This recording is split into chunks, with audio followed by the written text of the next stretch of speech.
Right, so this is going to be showing you the process about how to mix your powder filler, apply it to any imperfections on your walls, and then to abrade it.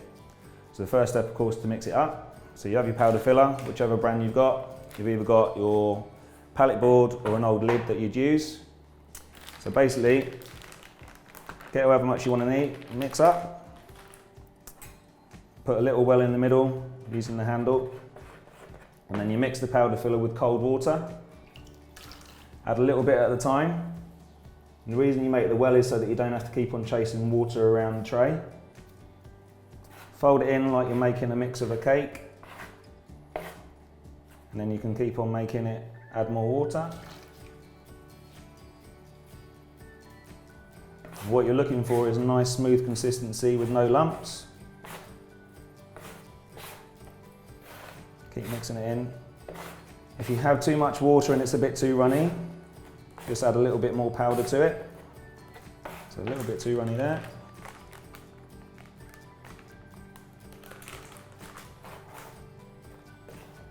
Keep mixing all of the particles in. So you'll know if the consistency is right, because the test that I was always taught was if you hold it above your head like that, it's not going to fall into your hair. Okay, so we've got our powder filler ready to go. We've got a few imperfections on this wall. So what we don't want to do, you don't want to apply the filler really thick and leave it like that. Reason being is it'll take you a lot of abrading to do, a lot of extra work for yourself. You don't want to be doing that. Same as if you flush fill, you don't want to do that because of the powder filler. What will happen is when the moisture evaporates out of the filler, it will shrink, and therefore you'd have to do a second fill.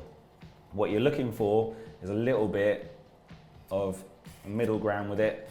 So just apply the filler, just try to get it quite a nice even consistency across the top. You just leave it like that, so when it shrinks back, you won't have too much abrading to do.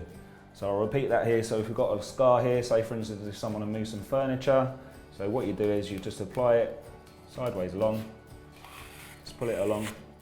So just take off the rough edges, and that way then, when that shrinks back and when it all dries, it should be perfect for you to be able to abrade. So the final stage of the process that we have to follow is abrading the filler that you've applied. Of course, health and safety is paramount, so you need to have your particle dust mask. So when you apply that, I'll go through the process. It's basically a case of you have the metal strip across the top, that goes across the bridge of your nose. 2 red laces, the bottom one goes underneath and goes behind your neck, and then the top one goes around the back of your head. When we're going to be abrading our walls, we're going to be using aluminium oxide paper, 120 grade. The higher the number, the finer the paper. So if it's a 60 grade, it's going to be really rough.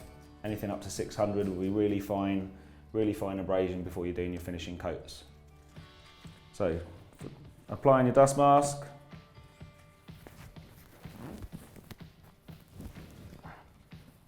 Make sure you pinch it across your nose. And that's like that. And then when you're going to abrade, you're going to abrade in a circular motion. You're not going to do it going up and down. The reason being is that you might pick up particles of grit or dirt. They might put scratches into your surface, which will then make it that you have to do more filling.